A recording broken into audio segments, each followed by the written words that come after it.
नमस्कार, popular superfast news में आपका स्वागत है। मैं हूं आपके साथ समीक्षा दादिच।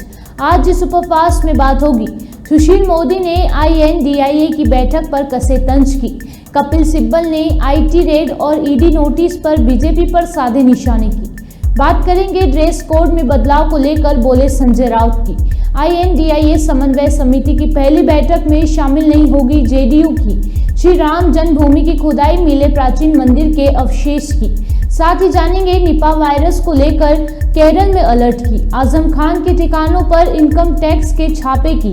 बात करेंगे नोएडा में बाद अब बुलंदखंड को मिलेंगे तोहफे की। दूसरी बेटी होने पर सरकार देगी 6,000 रुपए की। और आखिर में बात होगी टीम इंडिया को मिला फाइनल के टिकट की। इसके साथ ही और भी तमाम बड़ी खबरों से आपको कराएंगे रूबरू। दिल्ली में आज शरद पवार के आवास पर INDIA गठबंधन की महत्वपूर्ण बैठक है। इससे पहले सुशील मोदी ने नीतीश कुमार पर बड़ा हमला किया है। उन्होंने कहा कि नीतीश कुमार पार्टी के अन्य नेताओं के द्वारा बार बार प्रधानमंत्री पद पर अपनी दावेदारी करवा रहे हैं, लेकिन उन्हें यह समझना चाहिए कि नरेंद्र मोदी PM पद के सबसे अच्छे दावेदार हैं। कमेटी बनी है, वो बहुत ही कमजोर कोऑर्डिनेशन कमेटी बनी है। इसमें तो नीतीश कुमार को होना चाहिए था, राहुल गांधी इसमें होते, ममता बनर्जी होते, तो हर पार्टी के जो शीर्ष नेता हैं वही ना निर्णय करते हैं। बैठे लोगों को निर्णय का तो अधिकार नहीं है। ललन जी बाद में जाकर नीतीश जी से पूछेंगे। अभिषेक बनर्जी बैठक में आ नहीं रहे हैं। CPM ने अभी तक अपना कोई नॉमिनी जो है उसके लिए सुपुर्द नहीं किया है। तो केवल शरद पवार और हेमंत सोरेन और MK स्टालिन, ये 3 लोग हैं। तो बस अगर शरद पवार हैं तो उसमें नीतीश कुमार क्यों नहीं है? तो इसलिए इनको लगता है कि ये कोऑर्डिनेशन कमेटी को दिखावे के लिए कमेटी है। और इस सीट शेयरिंग पर ही क्या निर्णय कर सकते हैं? सीट शेयरिंग तो राज्यों के अंदर होना है ना। कोई कोऑर्डिनेशन कमेटी की बैठक में तो सीट शेयरिंग हो नहीं सकती है। अब बंगाल में क्या सीट शेयरिंग करेंगे? अभी चुनाव हुआ, बाई इलेक्शन, CPM कांग्रेस के ज्वाइंट उम्मीदवार को 13,000 वोट आया, बुरी तरह से हार गया। केरल के अंदर बाई इलेक्शन में कांग्रेस और CPI एक दूसरे के खिलाफ चुनाव लड़ रही है। तो सीट शेयरिंग तो ये इस तरह की बैठकों में कर ही नहीं सकते। बहुत होगा तो कोई रैली वगैरह तय कर सकते हैं कि साहब यहाँ रैली करेंगे, वहां रैली करेंगे। बाकी जो 4 कमेटी बनी, अभी तक ममता बनर्जी ने 4 कमेटीज में कहीं भी अपना नुमाइंदा जो है अभी तक नहीं दिया। क्या कारण है? और अब तो झगड़ा शुरू हो गया प्रधानमंत्री पद को लेकर। कल ललन सिंह ने एक सभा के अंदर बाकायदा उनका बायोडाटा रिलीज किया नीतीश कुमार का। इतने साल तक मुख्यमंत्री रहे, ईमानदार है, फलाना है, इनको जो है अलायंस का प्रधानमंत्री पद का उम्मीदवार होना चाहिए। उधर ममता बनर्जी के लोग ममता बनर्जी का नाम फ्लोट कर रहे हैं, कांग्रेस के लोग बाकी कर रहे हैं। तो पहले तय तो करें कि उनके प्रधानमंत्री पद का दावेदार कौन होगा। और नीतीश कुमार लाख कुछ बोले, मन में तो है कि एक दिन के लिए भी प्रधानमंत्री बन जाए। तो इसलिए नारा लगवा रहे हैं। अभी भी जो बैठक हुई उनकी पार्टी की, वहां पर लोग नारा लगा रहे थे बैठक के बाहर में कि देश का नेता कैसा हो। और ललन जी ने तो खुलकर कह दिया। तो इसलिए कोई नेता किसी को स्वीकार करने के लिए तैयार नहीं है, चाहे वो अरविंद केजरीवाल हो या ममता बनर्जी हो या और कोई हो। हर आदमी के मन में लड्डू फूट रहा है कि शायद हम प्रधानमंत्री बन जाए। सर, कोई नेता किसी को स्वीकार करने के लिए तैयार नहीं, ये आप लोग कह रहे हैं, लेकिन उनका ये कहना है जैसे कि अभिषेक बैनर्जी नहीं आ पा रहे क्योंकि ED समन की वजह से। उनका ये कहना, उनके लीडर्स का पांजा का, कि जानबूझ के इतनी सक्सेसफुल मीटिंग्स हो रही है, यही वजह है कि आप लोग घबराए हुए हैं और इस तरीके की। ममता बनर्जी क्यों नहीं जा रही? ममता बनर्जी को जाना चाहिए था या और किसी को भेज सकते थे। ऐसा तो है नहीं कि नहीं भेज सकते हैं। तो सभी पार्टियों ने जो सेकंड रंग के लीडर्स हैं उनको उस कमेटी में डाल दिया, जो निर्णय लेने के लिए सक्षम नहीं है। निर्णय लेंगी ममता बनर्जी, निर्णय लेंगे लालू प्रसाद यादव, भेज दिया तेजस्वी यादव को। और जिस लेवल के लोग, उनकी न तो आपस में कोई केमिस्ट्री है, न एक दूसरे से बेहतर उनका कोई परिचय है। अब स्टालिन का क्या परिचय ललन सिंह से? कभी 1-2 बार मुलाकात हुई होगी। तो इस तरह की कोऑर्डिनेशन कमेटी में तो केमिस्ट्री मिलना चाहिए। नेता एक दूसरे को जानते हैं, समझते हैं। तो एक कमेटी में बैठे लोग तो किसी निर्णय लेने की क्षमता ही नहीं रखते, उनको तो इम्पावर्ड ही नहीं है कोई निर्णय लेने। राज्यसभा सांसद कपिल सिब्बल का बीजेपी पर करारा वार जारी है। एक बार फिर से कपिल सिब्बल ने जमकर सुनाया और साफ साफ कह दिया कि इनकी सोच विपक्ष को कुचल दो वाली है। सिब्बल ने पूछा कि कोऑर्डिनेशन कमेटी की बैठक के दिन ईडी का नोटिस क्यों। इसके साथ ही उन्होंने ये भी कहा कि खोरी की हार के बाद आजम खान के ठिकानों पर छापेमारी की गई। ये सोच ये है ना कि किसी तरीके से जो विपक्ष के लोग हैं इनको कुचल दिया जाए। अब मैं पूछना चाहता हूं कि ईडी का नोटिस उस दिन क्यों आना चाहिए जब कोऑर्डिनेशन कमेटी की मीटिंग है? 2 दिन बाद नहीं दे सकते थे? उसी दिन दिया जब कोऑर्डिनेशन कमेटी की मीटिंग है। किस सोच के साथ दिया? क्योंकि ईडी भी राजनीतिक सोच के साथ आगे चल रहा है। और घोसी हारे तो आजम खान के ऊपर छापा, समाजवादी जीती तो आजम खान के ऊपर छापा। तो ये तो इनका पॉलिटिक्स ही है कि एजेंसीज को के द्वारा आप लोगों को गिरफ्तार करो और फिर भाषण दो, और फिर ऐसा भाषण दो जो विवादित भाषण हो, और जो बाहर के लोग आए हैं उनको कहो कि देखो हिंदुस्तान कितना डेमोक्रेट है। हम तो अकबर की बात करते हैं, कितना बड़ा डेमोक्रेट था। तो ये तो मैं दाद देता हूं मोदी जी की कि किस संसद के विशेष सत्र में नए ड्रेस को लेकर शिवसेना सांसद संजय राउत ने बीजेपी पर निशाना साधा है। संजय राउत ने कहा कि बीजेपी को कमल के प्रिंट वाली शर्ट लाने दो, 2024 में जनता कमल पर कीचड़ लगा देगी। दरअसल संसद के विशेष सत्र के दौरान संसद के कर्मचारियों को कमल के प्रिंट वाली शर्ट पहनने दिखाई देंगे। पार्लियामेंट में जो है, आप भी मेंबर ऑफ पार्लियामेंट है, पार्लियामेंट में अभी जो ड्रेस कोड जो है, उस ड्रेस कोड पे अभी कमल का फूल लगाने की लगाने दो, कमल लगाने दो, लेकिन जनता तो उनको 2024 में पूरा कीचड़ लगाने वाली। ये नकली कमल लगा के कुछ नहीं होगा, जो कीचड़ है ना वो उनके मुंह पर लगाने वाला। इंडिया अलायंस की फर्स्ट कोऑर्डिनेशन मीटिंग में क्या करेंगे? देखिए आज हम लोग वहां मीटिंग में जाएंगे, शरद पवार साहब के घर में ये मीटिंग होगी। जो एजेंडा हमने तय किया है इंडिया के मुंबई के बैठक में, उसके ऊपर चर्चा होगी, अमल बजावनी होगी, अमल होगा।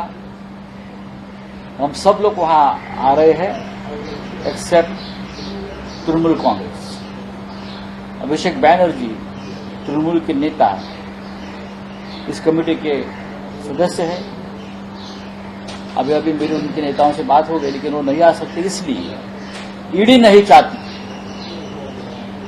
बीजेपी नहीं चाहती, केंद्र सरकार नहीं चाहती कि अभिषेक बैनर्जी दिल्ली में पहुंचे और इंडिया के कोऑर्डिनेशन कमेटी में उनका सहभाग हो। आज की ही तारीख उनको ईडी का समन्स है और बुलाया गया है।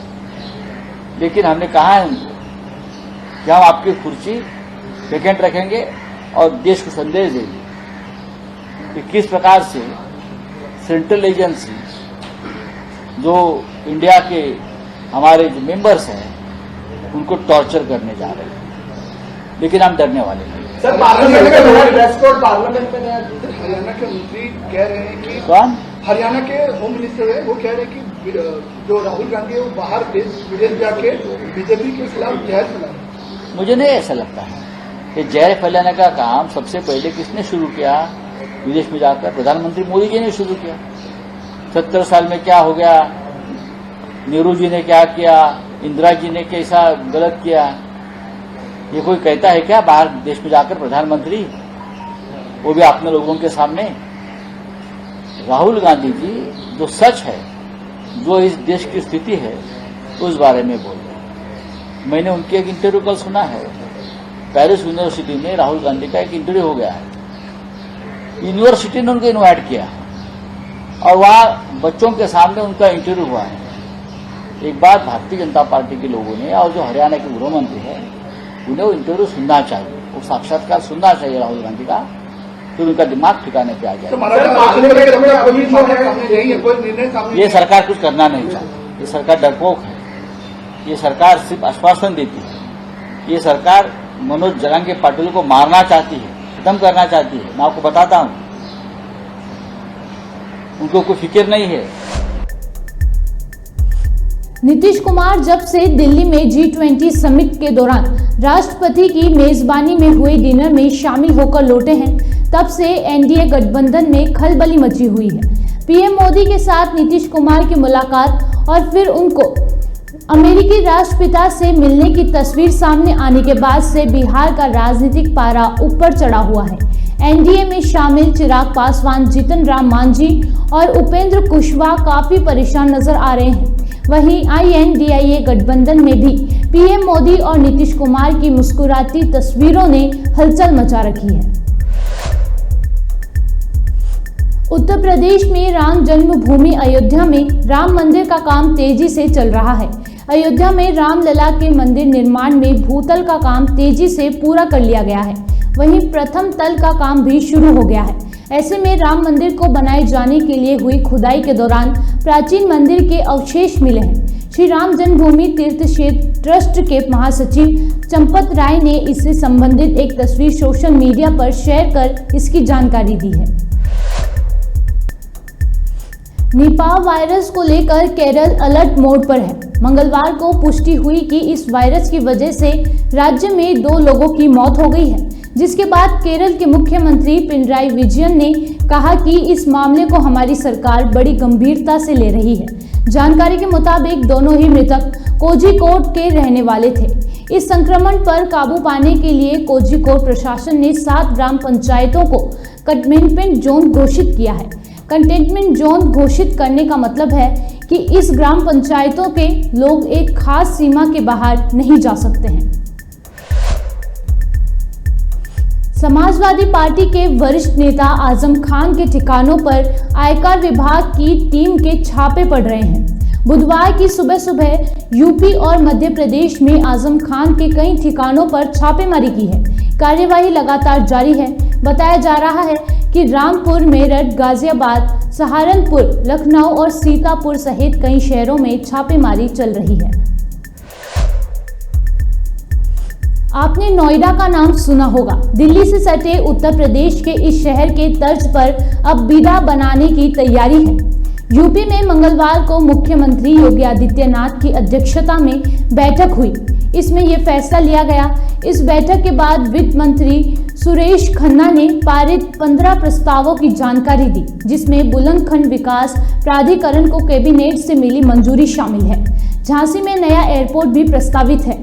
नोएडा अथॉरिटी की तर्ज पर बुलंदखंड विकास प्राधिकरण का विकास किया जाएगा।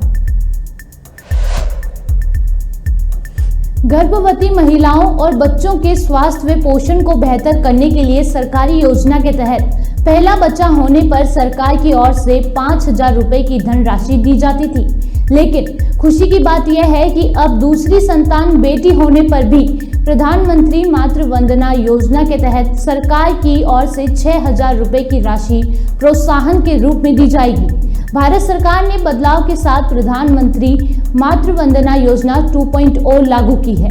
इसका नया पोर्टल अप्रैल में लॉन्च भी किया जा चुका है, जिसमें डाटा शिफ्टिंग का काम अगस्त में पूरा हो चुका है।